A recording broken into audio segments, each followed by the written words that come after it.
Welcome back to Seek Strength. Welcome back to Seek Stan. This is a clip from our most recent podcast with Alex Kegel. Obviously, Alex has been on the channel numerous times as he's been working with GERF's Nutrition for the last number of months. In this clip, Alex is talking about some of the non-WADA banned drugs that we see CrossFitters using. We see different sports using them quite an amount. This is extremely interesting if you are the competitive athlete, but also if you're just inadvertently interested in the use of supplements or performance enhancing drugs in sport. As always, this podcast is brought to you by the brand new Seek Strength app. If you want a training program that's going to be dynamic and adjust to you as you go through your training cycle, this is it. So it's a Seek Strength training block, whether it's weightlifting, powerlifting, off-season strength and hypertrophy, whether you're a combat sports athlete. This will give you that block of training you might have had previous experience with.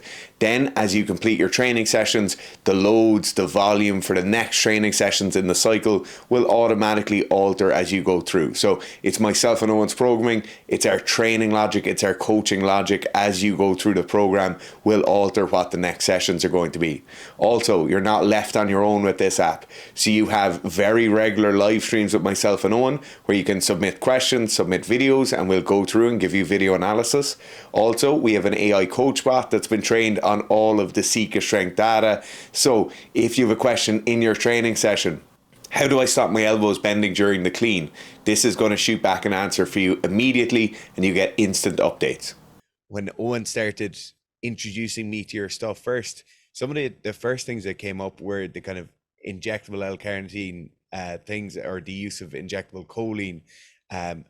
Could you maybe talk on that and the kind of relative effects of those, and more importantly, or maybe just importantly, how effective they are in comparison to, or maybe in conjunction with, standard anabolic or androgenic agents?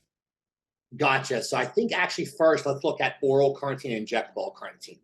Oral carnitine is awesome. Oral L-carnitine, cetyl L-carnitine, completely different products, but let's look at oral L-carnitine and injectable L-carnitine.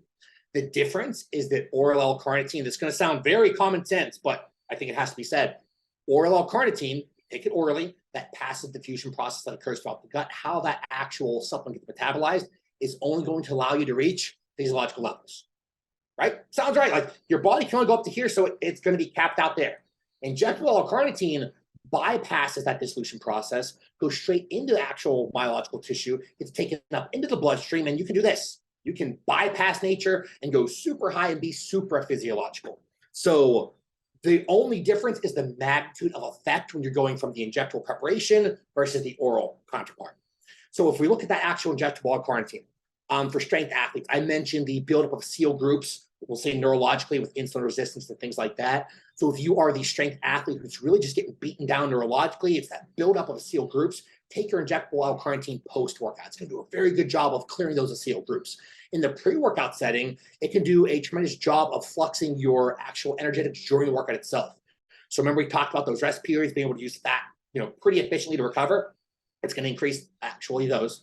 It's going to drive up acute actual IGF-based cascades and tons of androgenic cascades as well. So during the workout itself, going back to the change that's happening with blood flow and blood pressure and all these kind of cool things, it's also taking your baseline hormones and it's just picking up a little bit more. So just imagine like L-carnitine just not being the thing that's going to raise your testosterone, 3,000 points or whatever, but just one dial extra. It's slightly potentiating everything in your system on top of proper gut-based cascades, contractility. Carnitine does, oh my God, almost everything. It helps with fertility. Like I can go on and on. That's why I have the ebook.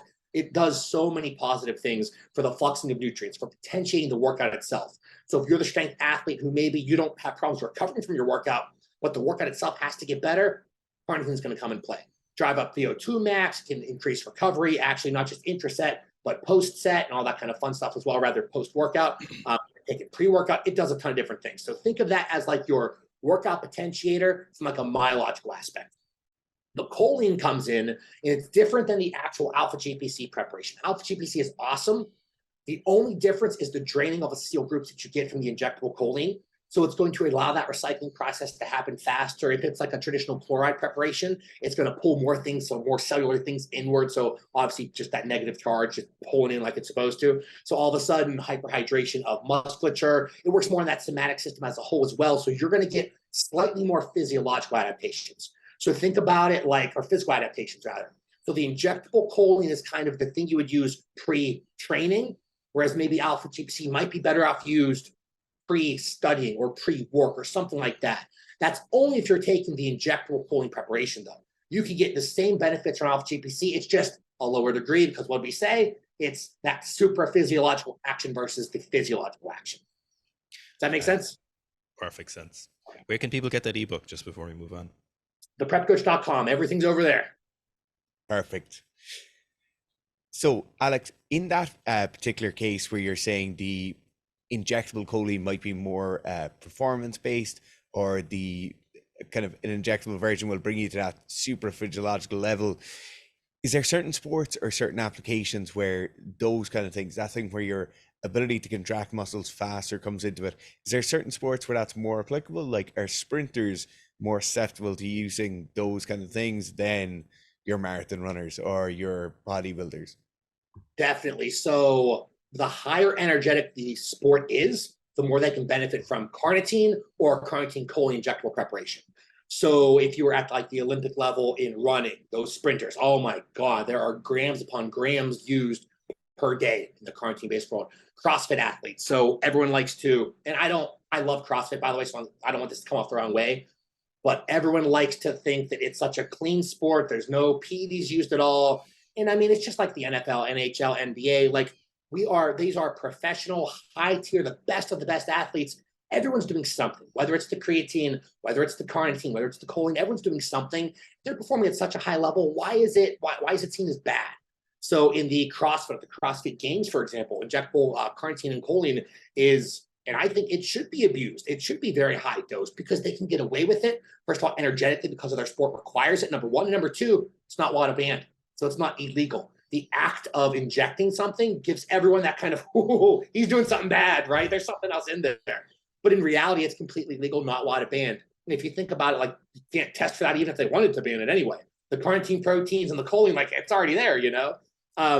So I would say mainly those sprinters, striking-based athletes, and CrossFit athletes are kind of the three that really shine for taking carnitine choline injectable to just astronomical levels. Then we kind of come down and we kind of have physique athletes, strength athletes, strongmen. They're all kind of in the same spectrum of still benefits just as much from it, but you don't need to go up to the multiple gram range to actually elicit the best benefits.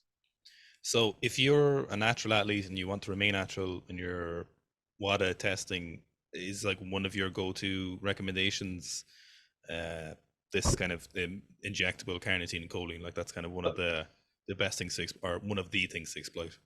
Most definitely, because the only hurdle is getting people to actually inject themselves.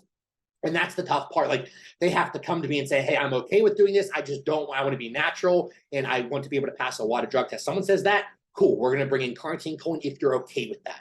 But if they are okay with that, then most definitely that's kind of the first, I don't want to say line of defense because we're not, fixing a dysfunction here, but it's the first line of defense to really drive up performance extremely well because it's also very versatile. You can also have like a carnitine choline preparation before like a cheat meal or a free meal to change how you're actually fluxing all those nutrients. So the carnitine to actually store nitrogen, to store the glucose better, and then the actual fat metabolism be actually altered by the choline. So the choline actually enhance fat metabolism, throw that onto that parasympathetic beta oxidative wheel. So as you're eating your cheeseburger and cookies and ice creams, that fat that you're eating is just being thrown on that wheel. It's being burned up. Nitrogen's being preserved in muscle tissue. Glucose is going where? As glycogen, also preserved in muscle tissue.